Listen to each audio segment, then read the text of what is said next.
qofka cafiska waxay u ziyaadinaysaa cizi iyo sharaf uma ziyaadiso addoonka wax cafinaya ilaa cizi iyo sharaf ayay u ziyaadinaysaa. cafintu ma ahan inaad baqaysid, cafintu ma ahan inaadan awood lahayn, cafintu ma ahan ina adiga aad taag daran tahay. cafintu waa cizi iyo sharaf. qofka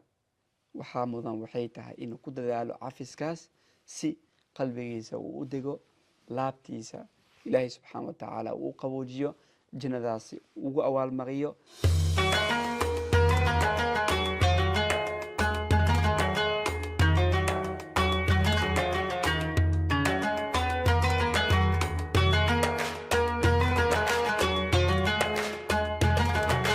بسم الله أما بعد. إلهي قرآن كيسا وحو كلياهي وليعفوا وليصفحوا ألا تحبون أن يغفر الله لكم والله غفور رحيم. سودو شعمر. الله أكبر. آيادا انت عندو الاستاغين قصة إيدا عددي كوبنيت أي صوابت أو أهيت إني سودكتو آيادا ayaan jeclahay inaan wax yar isla fiirino. guud ahaan aayaddan waxay ka hadlaysaa cafiska iyo cafiska waxa uu yahay iyo waxa loo baahan yahay dadka inaan cafino iyo xaqa aan leenahay. inta aan noolnahay waxaan la kulmi doonaa ama arkaynaa dad badan oo xaqa aan leenahay yacni naga qaldama ama xaqa aan leenahay na garab marsiiya ama yani dhibaato nagu sameeya, yani qaarkood si ku talagal ah, qaarkood yani si kedis ah iyo kama ah. ilaahay wuxuuna amrayaa waxay tahay aayaddan ee usoo degtay waxa la rabo qofka inuu sameeyo isla markaasina uu ilaahay ugu dhowaado asigana badbaado u naqanayso. cafisku ma ahan wax waajib ah qofka inuu sameeyo ay tahay. waa dhaqan dadka wanaagsan ulcasmiga ah. ina dalika liman casmi lumuur. dadka go-aanka adag leh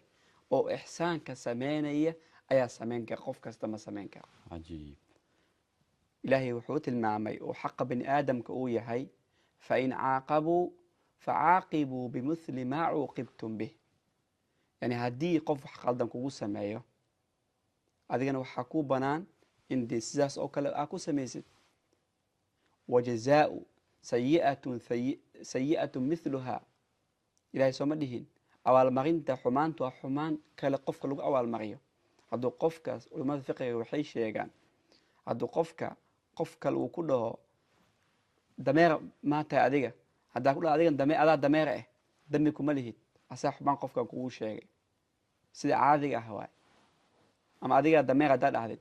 dambi maku lihid. laakiin ilaahi muxuu dhahay haddaad sabartaan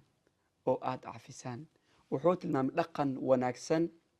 oo ilaahay nagu buurinayo, qalbigiina qawoojinaya, jannadana gelinaya. waana aayaddan sababta usoo degtay. ilaahay aayadda bilowgeed walaa ya'tali ulul fadli minkum wasaca waxay ahayd qisadii bilaabatay xaadithatu lifk oo dad badan oo munaafiqiin ah ku tashadeen islamarkaasina been faafiyeen nebi sala allahu calayhi wasalam cirdigiisa iyo sharaftiisa iyo hooyadiina umulmuminiin caaisha inay dhaawacaan. beenay faafiyeen. beentaas dadku saddex ayay noqdeen. dad munaafiqiin ah, dad ka aamusay, dadna ay isweydiiyeen sidee waxaa loo sameyn karaa, isla markaasina yani aysan munaafiqiinta dhinacooda raacin laakiin saameeyey oo hadalka sii faafiyey. waxaa ka mid ahaa qof oo abubakr radi allahu canhu biili jiray oo la dhihi jiray mistax la dhihi jiray. abubakraa biili jiray, dadka muhaajiriintu ka mid ahaa, magaalada madiina degan, wax ma haysan jirin. abubakrna family qaraabo dhoway ahaayeen, asaa biili jiray. yani hadaladii isdhaafsanayay ayuu asigana qeybtiisa ka qaatay. markii arrinta ilaahay soo dejiyey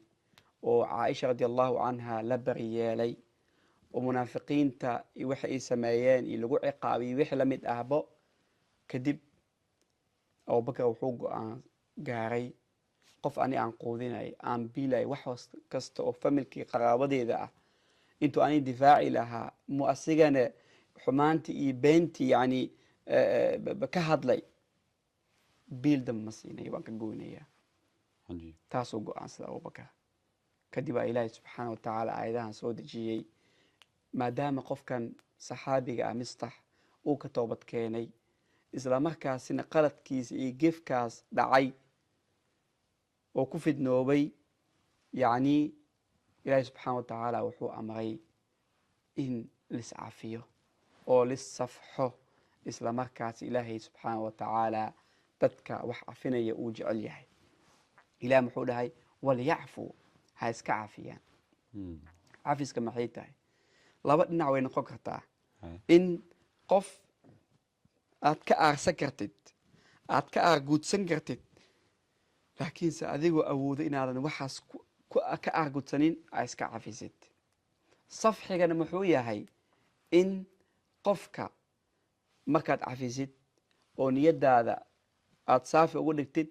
aadan dee maanta dhan eedeyntada aa sii wadin hebel waa cafiyey hebel saas ugu samey maanta dhan eedile mataqaana cafintaadii kale ma tooseyso safxig taas hadlaa mogtahay maanta dhan qofna citaab aa ku sameynaysid oo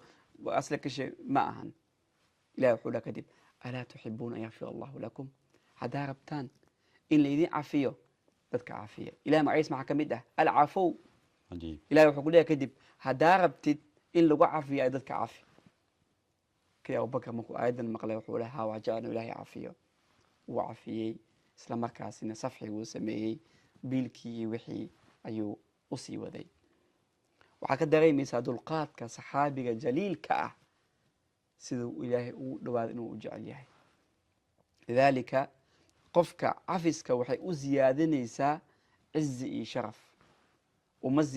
uma ziyaadiso adoonka wax cafinaya ilaa cizi iyo sharaf ayay u ziyaadinaysaa cafintu ma ahan inaad baqaysid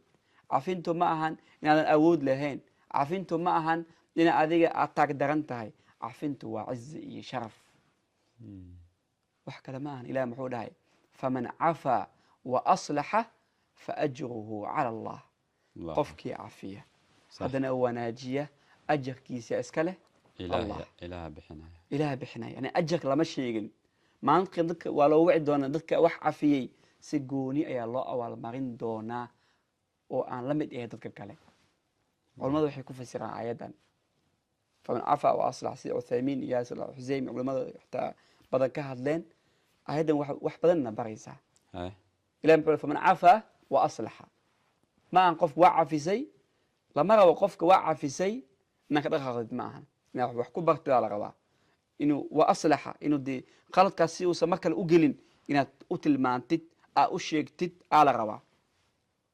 ma ahan masalan kasoo qaad oo kale sida yaasir alxuseymi ninka caalimka jaliilka ah oo aadka u wanaagsan oo cilmi nafsiga ku fiican ayadan markuu dul istaagay oo tafsiir ibn cuthaymiin raxmatullahi calayhin oo ku dul istaagay waxaa ka mid ahaa uu dhahay in qofkaad cafinaysid islaaxa waa muhiim mathalan qofaa hadda cunug yaraa aragti cunug yar ama qof mathalan gaari si qaldan u wado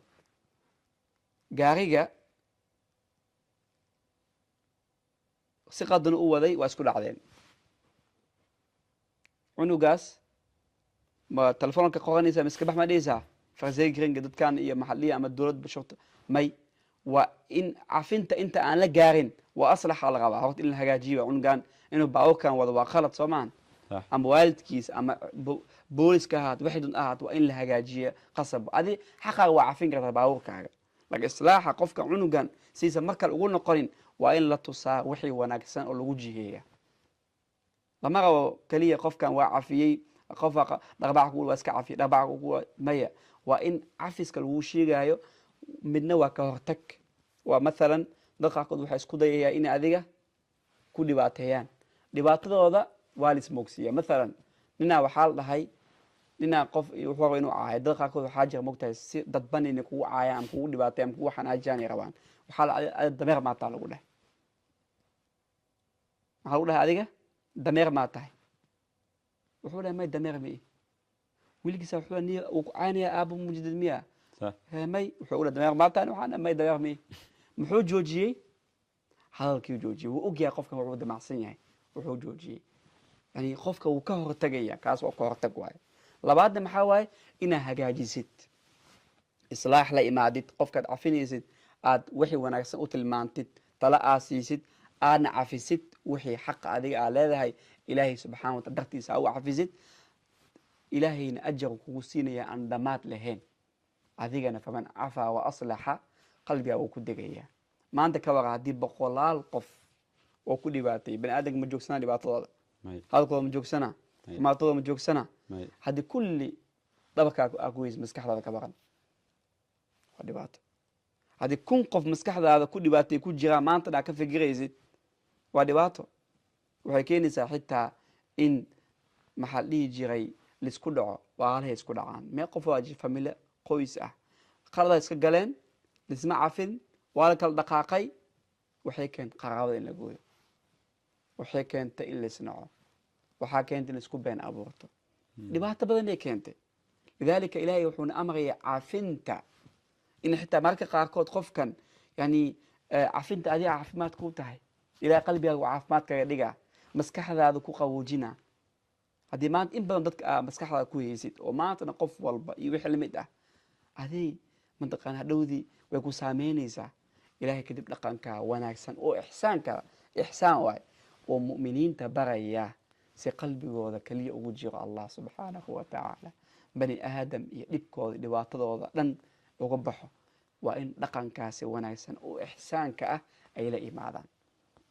dhaqanka ixsaanka maxaa waaye waa cafinta waaye walcaafiina can ilaa markuu dhahay jannad muxuu dhahay wasaaricuu ilaa makfirati min rabbikum wajannatin cardu markuu dhahay kadib walcaafiina can innaas wallahu yuxibu sifaadka mu'miniinta jannada u tartamaya jannada gelaya maxaa waaye walcaafiina can innaas dadkii caafiyaan wallahu yuxibu almuxsiniin waxay sameeyaan oo ixsaanka ahna ilaahay wuu jecelyaa kuwa sidaas sameynaya ilahay kugu jeclaanaya bal waxaa la sheegaa maalinta qiyaamo laba qofoodaa keeni doonaa qofkan wuxuu leeyahay ilaahayow walaale ah qofkan ilaahayow dhibaatadaas iyo xaaladaas ugu sameeyey dulmigaas ugu sameeyey iga qaad xaqayga iyo dulmigaas iyo dhibaatadaas iyo wix la mid ah waxaa leeyahay haye ninkan laga qaado wax wanaagsan dhan ma haysto wax wanaagsan dhan ma haysto wanaagsan waa dhamaadeenba maxaa soo xumaatada wuxuu leeyahay ilaahayow xumaatadeeda qaad si kadib ilaahay wuxuu amrayaa qofkaas in la geeyo kan mataqaanaa oo dhibka sheeganayay in jannada hal mar lasoo tuso jannada la tusaa wala jannada iska leh waxaa leeyahay dadka cafiya dadka cafiya kadib waxaa leeyahay haddaa walaalkaaga cafisid jannadan labadin gelaysaa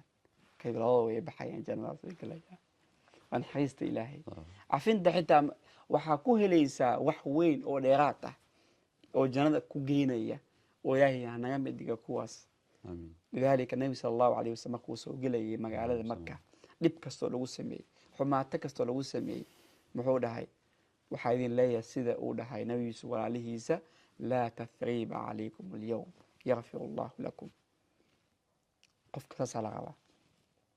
cizi iyo sharafay ku mataqaanaa ku keenaysaa qofka waxaa mudan waxay tahay inuu ku dadaalo cafiskaas si qalbigiisa uu u dego laabtiisa ilaahay subxaana wa tacaala uu qaboojiyo jannadaasi ugu abaalmariyo isla markaasina uu u noqdo qof ilaahay subxaana wa tacaala dadka u jecel yahay ka mid ah allah ku xifdiyo aad iyo aad ugu mahadsan tahay wasalaamu calaykum waraxmat ullaahi wabarakaatu